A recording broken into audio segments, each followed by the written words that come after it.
Disney's Strange World is an interesting movie. Not only did it release on the same week that there was a massive CEO change at Disney, it's alright. Look, the title of this video, you've read it. It's something like the most mediocre movie, most mediocre Disney movie, something like that. And that's truly how I feel. Because Strange World, I was going into it and I was like, look, this world, the strange world itself, looked really, really beautiful. And I was like, this looks really cool, like the animation. But going into it, I didn't really know exactly what the plot was. And like, with me, I don't usually like when I go to see a movie and not exactly know what the plot was. I mean, I knew it was about a family of explorers and like the one guy, the one kid, the son of the dad that goes missing doesn't really like want to be an explorer. And like the dad then comes back, which was a massive spoiler for some reason that they put in the trailers. And like, it just that spoils the movie. Like, a lot of the trailers spoiled the movie. Let's talk about it. So, it's about a fictional, like, city called Avalonia, and it's behind these mountains, and the mountains are uncrossable. Nobody can cross the mountains. Many explorers have tried, including somebody called Jaeger Clade and Searcher Clade, two explorers, father and son, who tried to go to the other side of the mountain and do not succeed, except when they try to go to the mountain, the other side, they find this like fruit or like plant that like gives energy. So they, instead of going to the other side of the mountain, they go back to the town and start farming this plant, except Jaeger, the dad, decides to try and go to the other side of the mountain still, and he becomes lost. You haven't seen him for 25 years. And Searcher is a farmer, and he's farming this like this thing that he discovered, and it's like powering this city. The city is cool because it's like a mix between a modern and old city. Because like you have these cars that are like floating cars and everything, but in the farm, you have like an old-timey radio, and you have an old phonograph record, but then you also have like ships and stuff in this world. So it's like a mix between old and modern technology, and it's cool. That's a cool aspect of the film. And another cool aspect of the film is the editing and the soundtrack, because it really seems like a 1920s, 1930s like explorer adventure movie. Think of like the beginning of Up, but like that being the whole movie. It's really cool how that's done. And I heard in the soundtrack throughout the movie, they have music that sounds exactly like something that would be in a adventurers movie from that time period. And that's a really cool aesthetic to the movie. The main problem of the movie and the main storyline is that the plant is dying off.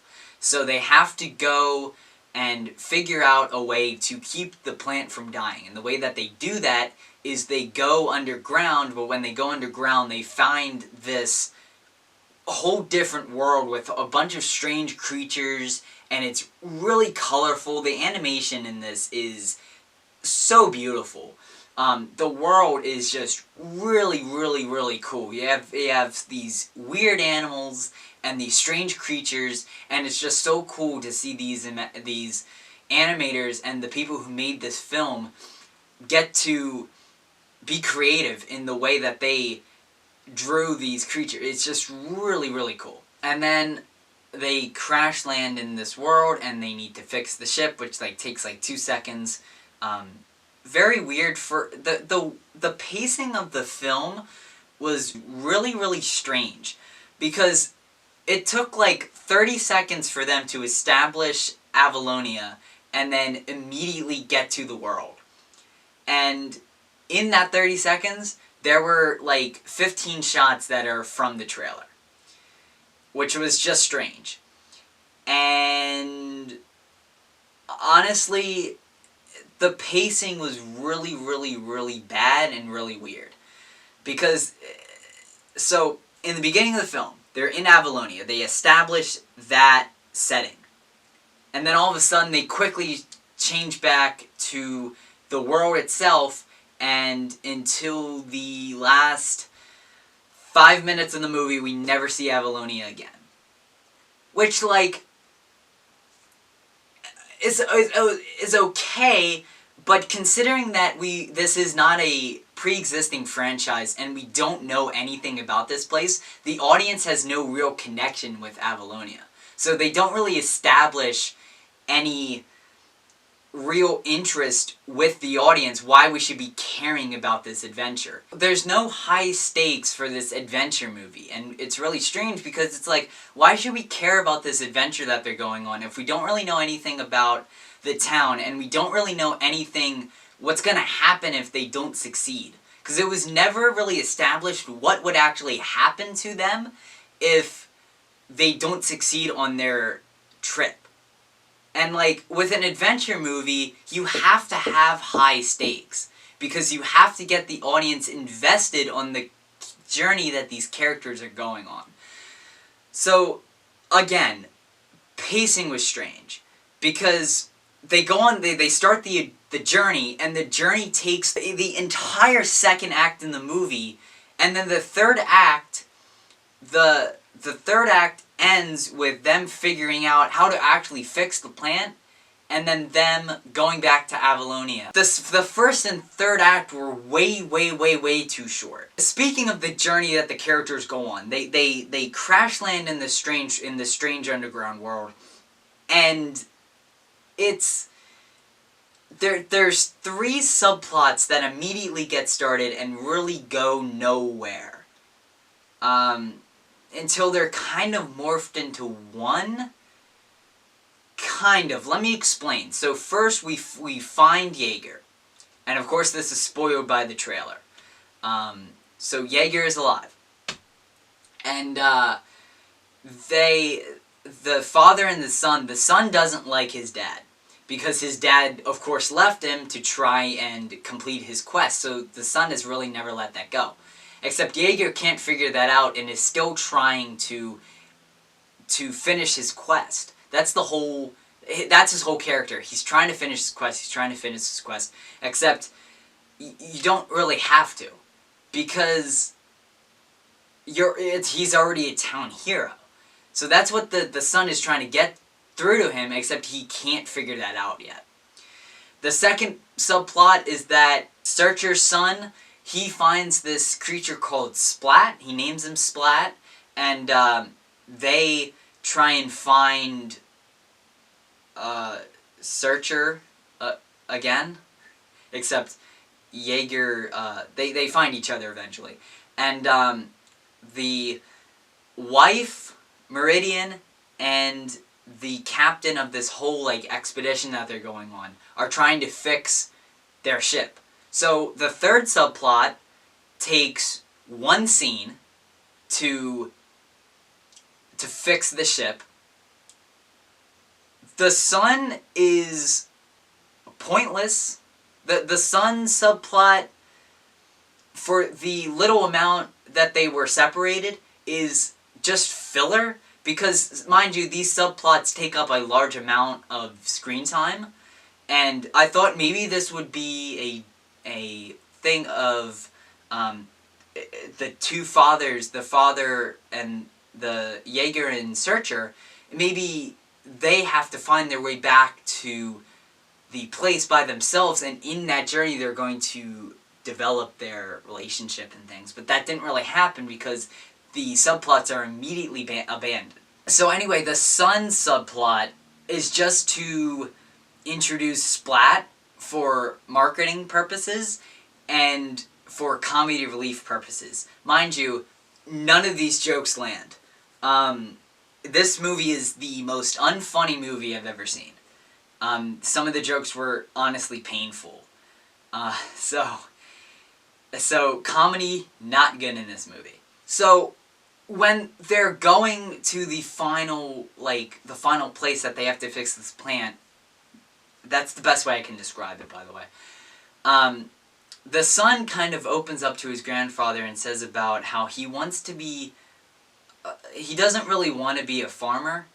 He more wants to be an explorer or just something else besides. He wants to see more of the world, and he doesn't really want to be just a farmer. And Searcher is, of course, kind of not really thrilled with that idea because, again, he doesn't have a good relationship with his dad. So he sees his son wanting to be an explorer, and he fears that. And that's a good character. That's a good problem to have. A unique dynamic between a father and son characters are always interesting, and this was something that I did like, that these two characters would bicker, and then eventually by the end of the movie they did mend their relationship. So the character development in the movie was very good. Anyway, if you have not seen the movie yet, I am going to talk about spoilers now. So, if you do not want spoilers, go to the time marker on the screen in 3, 2, 1. Searcher figures out that this plant is actually hurting this world, because for some reason this world is like a body, and because they go to the other side of the mountain and they see this giant eye, which was really cool. Again, the animation in here is phenomenal. But they see this giant eye and they figure out that the world that they were in is actually just a giant being. So they have to... And what the energy was coming from is the being's heart. So they need to stop this plant because it's hurting this being.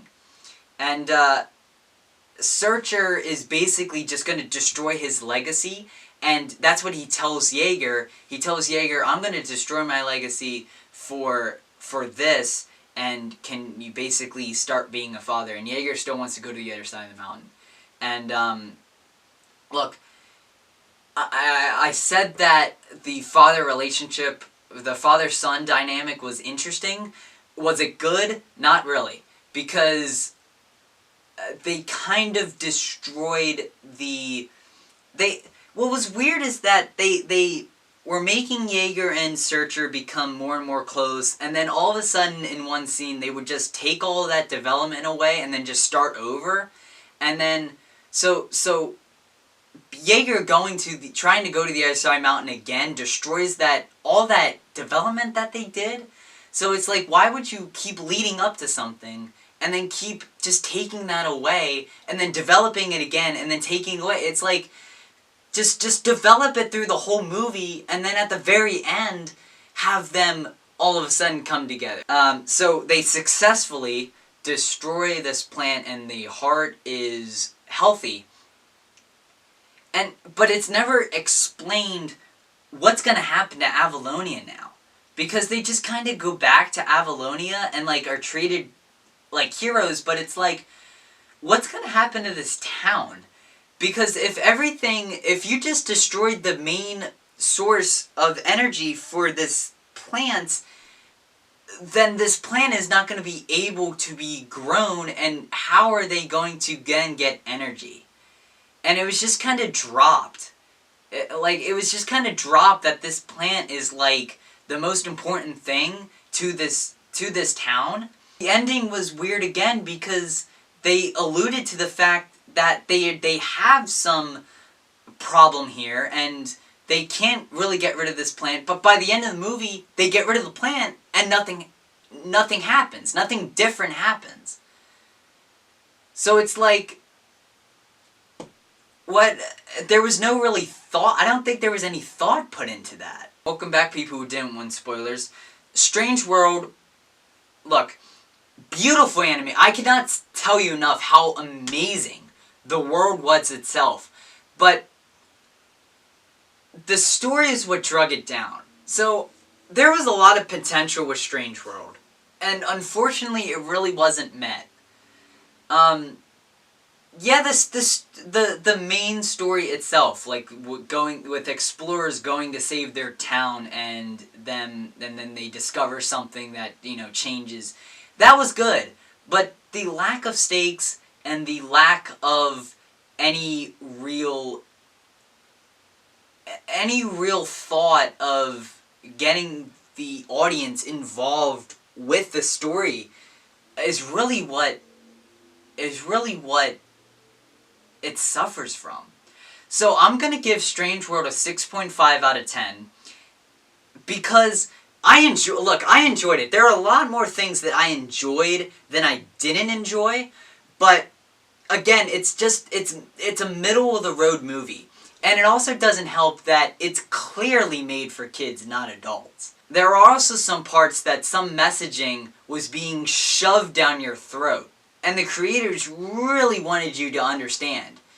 And kids to understand.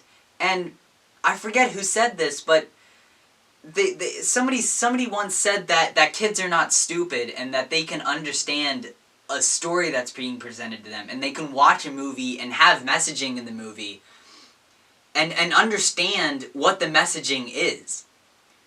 But there was messaging in it, and at one point, in one particular scene, they straight up look at the camera and tell the audience what's happening on the screen. And it's like we're watching the movie. We can understand what's going on. So 6.5 out of 10 for Strange World. And if you enjoyed this review, let me know by leaving a like and consider subscribing. It would make me a very happy man. And while you're down there, if you saw the movie, hit up that comment section and let me know what you thought of it. And with that, I will see you all in the next one. Have a magical day, everybody.